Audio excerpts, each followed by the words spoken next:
Perú, el nuevo gobierno declaró el estado de emergencia durante 60 días en 7 provincias en un intento por controlar las protestas por el proceso contra el destituido presidente Pedro Castillo. Son varios los fallecidos en las movilizaciones al tiempo que el ex jefe de Estado envió una contundente carta desde prisión. Ampliamos desde Lima. El presidente Nicolás Maduro felicitó a las delegaciones del gobierno colombiano y la guerrilla del ELN que finalizaron su primer ciclo de conversaciones llevado a cabo en Caracas.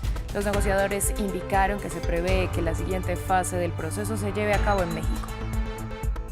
En Chile, el Congreso acordó una nueva hoja de ruta para el proceso constituyente tras más de 3 meses de negociaciones.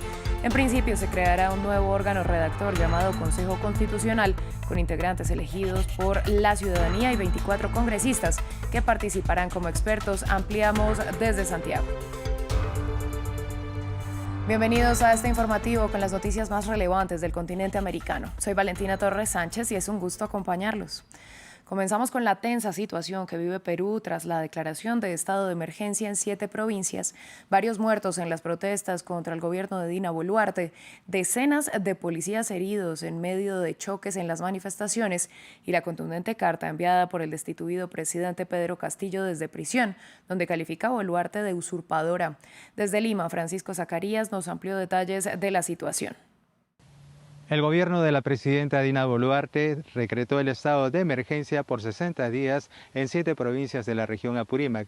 Han sido suspendidos algunos derechos constitucionales para que las fuerzas de seguridad puedan poner orden y frenar los actos de vandalismo que llevan ya 7 muertos a lo largo de estas jornadas, según la Defensoría del Pueblo. Alrededor de 15 policías resultaron heridos después de un ataque con explosivos por parte de vándalos que piden la libertad del expresidente Pedro Castillo, la renuncia de la presidenta Dina Boluarte y el cierre del Congreso. Los desbordes violentos de hoy bloquearon tramos de la carretera panamericana, tomaron un aeropuerto, incendiaron una fiscalía, una comisaría y secuestraron a 2 policías.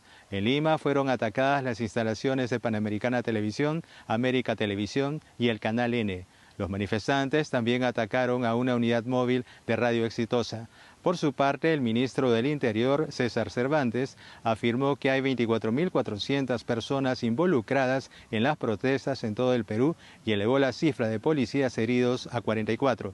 El ministro Cervantes reveló que se evalúa la presencia física de las Fuerzas Armadas en las calles bajo el comando de la presidenta Dina Boluarte para intentar poner orden a la situación. El lunes 12 de diciembre finalizó en Venezuela el primer ciclo de conversaciones entre el gobierno colombiano y la guerrilla del ELN.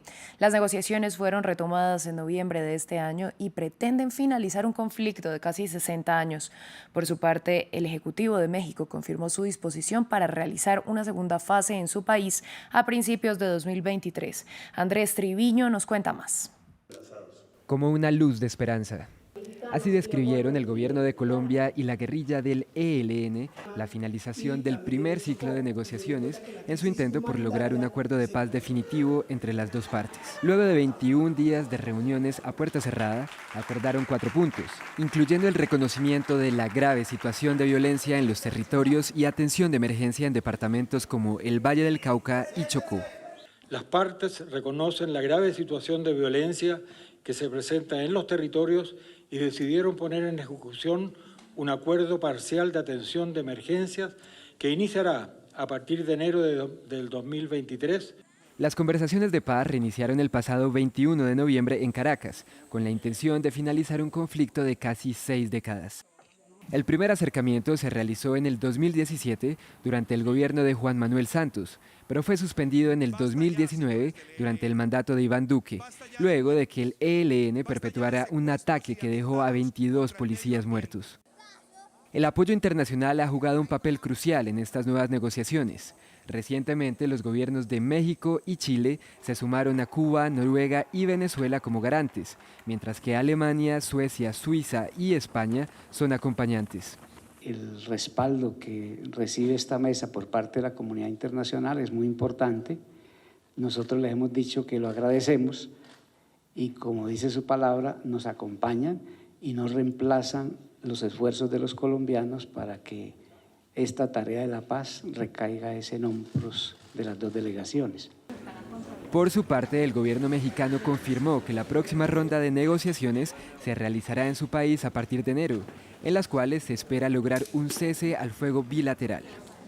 Y continuando con temas que involucran a Colombia y a Venezuela, el presidente Nicolás Maduro anunció que a partir del 1 de enero de 2023, la frontera entre ambas naciones quedará completamente abierta para permitir el paso de vehículos particulares, lo que no ocurre desde 2015.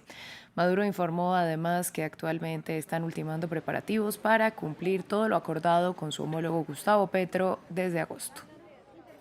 Puedo anunciar que estaremos abriendo completamente las fronteras de todo el occidente de Venezuela con Colombia, para cumplir la palabra empeñada con el presidente Gustavo Petro de aperturarla el 1 de enero, empezando el año 2023, para que esas fronteras queden, funcionales, libres. En Chile, tras meses de negociaciones, el Congreso acordó la creación de un nuevo órgano redactor para la nueva Constitución que busca acabar con la heredada de la dictadura en una segunda oportunidad, luego de que la Convención Constitucional redactara un borrador de Carta Magna que fue rechazado en consulta popular a la ciudadanía. Desde Santiago, Patricia Luna, corresponsal de France 24, nos dio los detalles.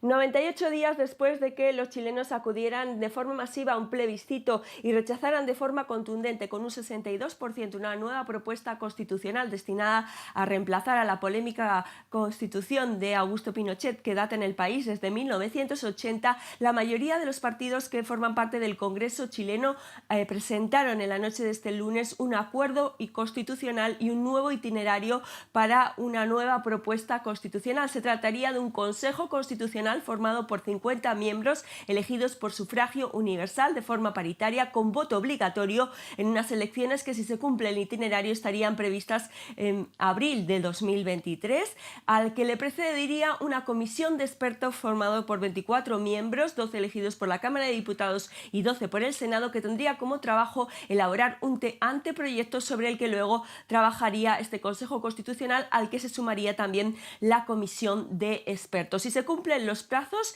en 6 meses este órgano debería proponer un nuevo texto constitucional que se basa en 12 puntos previos ya acordados que deben de cumplirse y que marcan una serie de normas básicas, y debería estar aproximadamente, si los plazos son cumplidos, en octubre de 2023. A partir de ahí, un mes más tarde, se convocaría a un nuevo plebiscito de salida, también con voto obligatorio, en lo que sería este segundo intento de reemplazar la polémica Constitución de Augusto Pinochet, que data todavía en el país y sigue vigente. Vamos a Brasil porque, entre lágrimas, el presidente electo Luis Ignacio Lula da Silva recibió el diploma que lo acredita como ganador de las presidenciales. El próximo mandatario condenó lo que llamó el legado perverso de Jair Bolsonaro y destacó la valentía de las autoridades electorales para defender la democracia pese a las amenazas y ofensas de los bolsonaristas. Lula asume el cargo el próximo 1 de enero y así se pronunció en su discurso de aceptación. Haré todo lo posible junto con mi querido colega Geraldo Alckmin para cumplir con el compromiso que asumí no solo durante la campaña, sino a lo largo de toda mi vida, para hacer de Brasil un país más desarrollado y más justo, con garantía de dignidad y calidad de vida para todos los brasileños, especialmente para las personas más necesitadas. La policía de Bahamas arrestó a Sam Bankman-Fried, el fundador y expresidente ejecutivo de FTX, una de las firmas más grandes de criptomonedas que se declaró en quiebra en uno de los colapsos de mayor perfil en la industria criptográfica. La Fiscalía General estadounidense reveló a su vez que entregó a Bahamas notificación formal de cargos criminales contra el joven de 30 años que ya ha negado haber cometido fraude y que podría solicitar su extradición. FTX se declaró en quiebra en noviembre después de que sus inversionistas retiraran $6.000 millones en apenas 3 días, tras salir a flote una crisis de liquidez que, según la justicia, habría sido originada por desvíos de dinero de Bankman-Fried hacia otras de sus empresas. Así llegamos al final de este informativo. Ustedes, gracias por su sintonía. Continúen con nosotros.